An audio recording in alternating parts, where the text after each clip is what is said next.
so she had a great advantage, and she's going to tell us with her speech if you couldn't fail. Thank you. I speak every week. Okay, every one of you should have a piece of paper. Okay, good. And a pen. If you knew you couldn't fail, what would you do? One Saturday morning at 7 a.m., my dad set off across Tampa Bay. But he didn't set off in a car across a bridge, nor did he set off in a speedboat, not even in a kayak.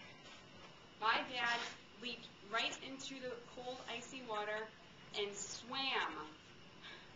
This might seem extreme to you, but not to me, because just like clownfish hide inside the reef and dolphins blow water out their blowholes, my dad swims. He thrives on long-distance swimming, things that really challenge him and teach him what he can do. So what I want to tell you today is, what would you do if you could not fail? All right? I want you to take a minute and write down on your piece of paper what you would do if all the obstacles were moved, if every roadblock was taken away, if there was no chance that you would fail, what would you do? Go ahead and write that on the piece of paper. Even if you can't think of something, pretend like you're writing something. And write it on the piece of paper that I gave you. Everyone has to write something. You can't have your neighbor write it. So my dad, every year since 1991, swam around Key West. That's a 12.5-mile swim. He swam the annual Swim Around Key West race. But what he really wanted to do was swim across Tampa Bay. That's a 24-mile race from St. Pete up to the Courtney Campbell Causeway.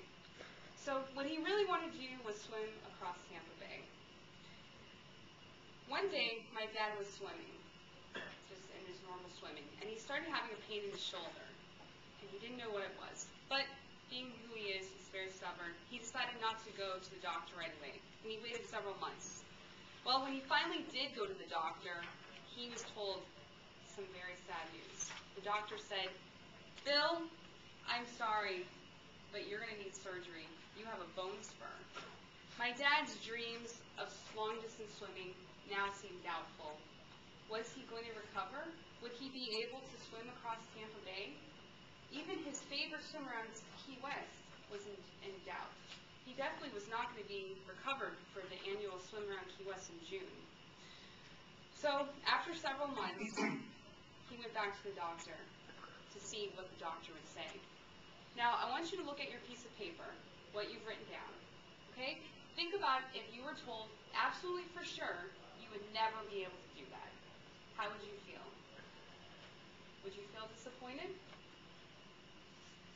So he walked into the doctor's office. He sat down for the checkup, and after the checkup, the doctor said, "Bill, amazing news. Your shoulder is in really great shape. You can probably go back to swimming, but take it easy and start off slowly." My dad was so excited. He immediately got back in the ocean and started swimming again. And he got this crazy idea. He said, "What if I started training to swim across Tampa Bay? And this time I'm really going to do it." So, in order to train for that, he decided he was going to swim around Key West once a month for a year. Now, there's a lot of reasons he had to fear swimming across Tampa Bay. All right? Lots and lots of reasons. And I want you to look at your piece of paper again. What are the 3 top reasons why you're afraid to do what you've written down? I want you guys to write those 3 reasons down, right beneath it. Okay?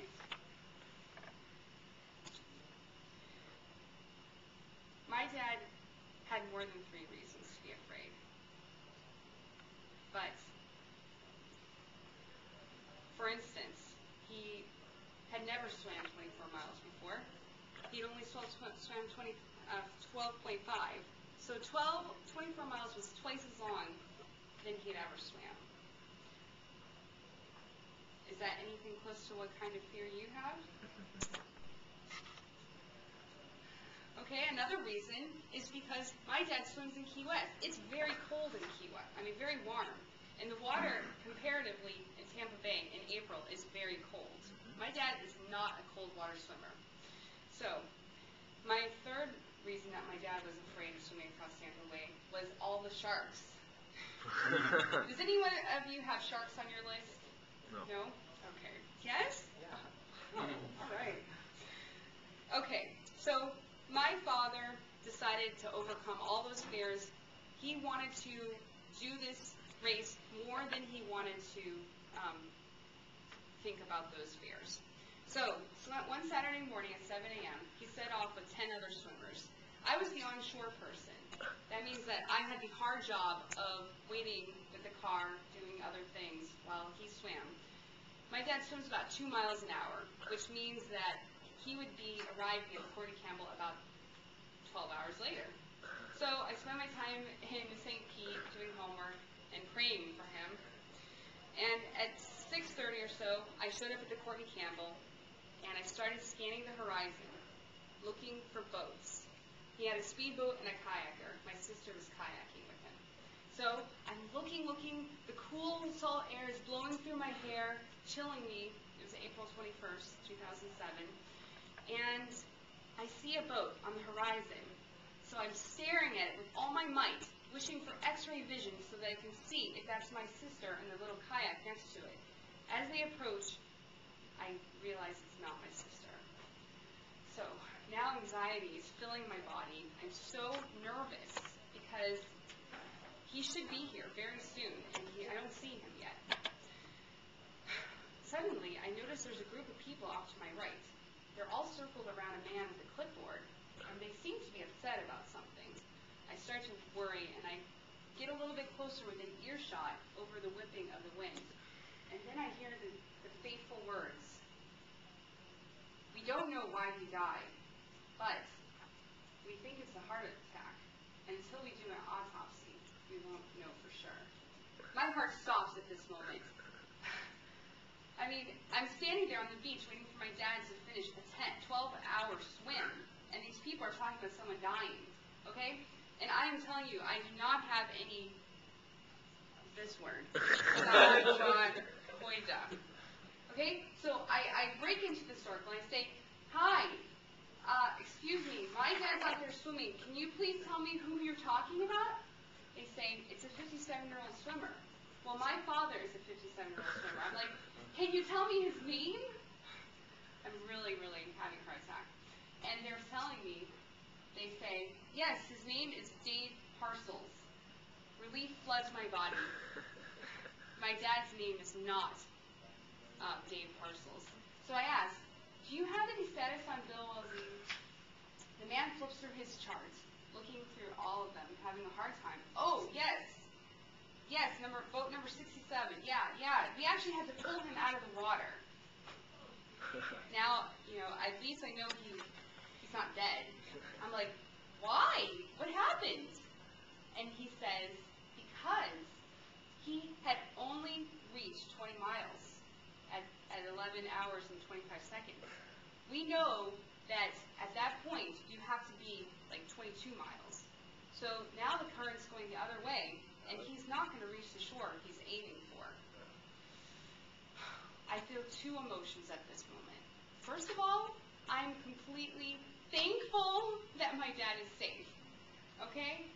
And the second emotion is I feel disappointment for him. I mean, he just spent 11 hours swimming, 11 and a half hours swimming, nonstop. He must feel devastated that he didn't make it. So I drove to the place where my dad was docked, where the boat took him, and I immediately hugged him and said, Dad, I'm so glad you're okay. How do you feel? I expected him to tell me he was completely devastated. But what he told me was very interesting. He said, I would have loved to have